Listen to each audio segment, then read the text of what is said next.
Bugün çalışaram sizə, dəyərli izləyicilərimiz. Çalışaram bugün neft haqqında söhbət açaq. Yəni neft bu həftə, gələn həftə nə edəcək və hansı trayektoriya ərzində hərəkət edəcək. Yəni çalışaram, yəni qısa bir məlumatı verim sizə. Adətən yəni bir çox neftlə işləyənlər var, bir çox traderləri var ki, yəni neftə üstünlüyü daha çox verirlər. Yəni traderlərin fərqi var. Məsələn, elə traderlər var ki, məsələn, ancaq satış əməliyyatları ilə həzz alırlar, zövq alırlar. Elələri var, ancaq alış əməliyyatlarla, baylar onlara daha yaxşı gəlir. Elələri var, məsələn, hansı traderlər, yəni konkret olaraq bir cütlük üzərində ticarət aparan traderlər, yəni bunların hər zaman uğurları yaxşı olur. Nə üçün? Çünki yəni psixoloji baxımdan yəni bir alətlə işləmək daha yaxşıdır. Yəni həmin alətin yəni istənilən bir hərəkətini tuta bilirsən. Yəni yuxarı hərəkəti, aşağı hərəkəti və yaxud da ki günün hansı saatlarında hansı hərəkət edir və yaxud da ki bir sürətlə yəni qalxanda və yaxud da enəndə hansı istiqamətə hərəkət edəcəyin, yəni bunun bütün xüsusiyyətlərini yəni dərk edə bilir. Yəni bir cütlüklə işləmək.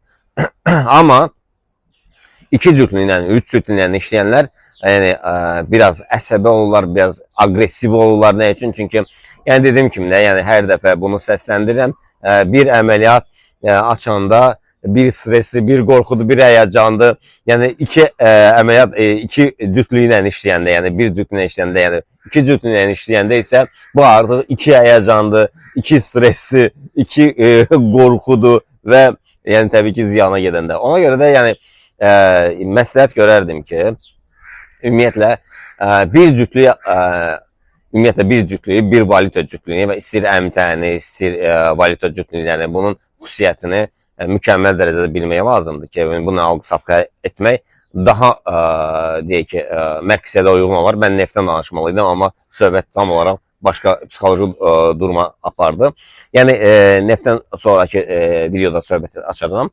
Yəni çalışmaq lazımdır ki, yəni daha ətraflı bir valyutanı mükəmməl dərəcədə yəni öyrənmək lazımdır.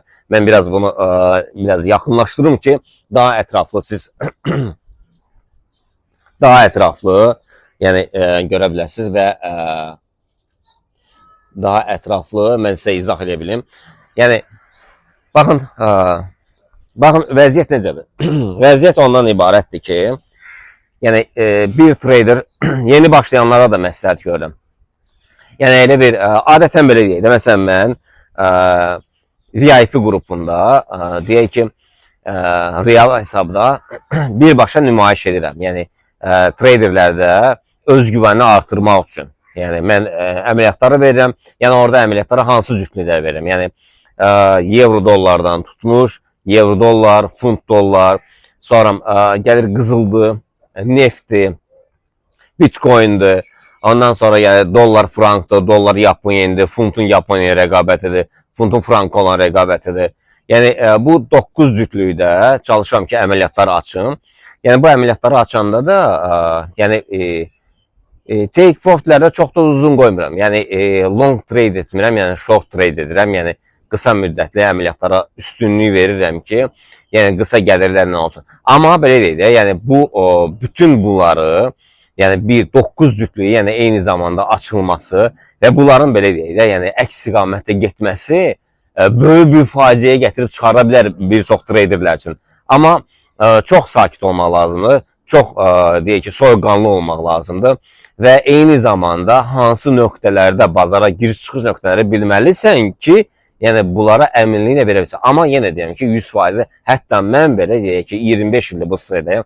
Mən belə yəni dəfələrlə demişəm ki, yəni ümumiyyətlə nə ki Forex-də həyatda 100% heç nə yoxdur.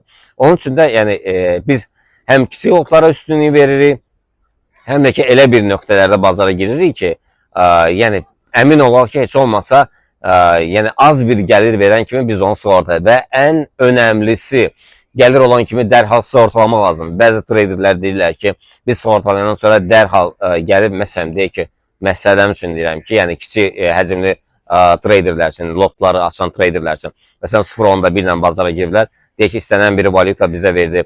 15 dollar, biz 5 dollarla sığortaladıq və həmən gəldi aşağı 5 dolları götürdü. Götürsün, əsas odur ki, gəlirlə bağlıdır. Və yenidən həmin siqnal gələndə, yəni yuxarı qalxanda siqnal gələndə, yenidən həmin nöqtəyə çatanda, yenidən alış əməliyyatlarını verə bilərsən. Amma deyək ki, artıq belə deyək də, birinci mərhələnin impulsu vurdu, həmin şam qalxdı. Həmin şam enəndən sonra alış yox. Həmin şamdan növbəti şam yuxarısından bir neçə pip keçəndən sonra, yəni ikinci təsdiqli şam nəzəriyyəsi sırf mənim nəzəriyyəmdir bütün dünyada. Yəni bundan yuxarı formalaşsa alış əməliyyatlarına girmək olar. Nəysə, mən söhbəti uzatmayayım. İnşallah keçək növbəti qrafikdə, növbəti rolikdə biz neft haqqında danışaq.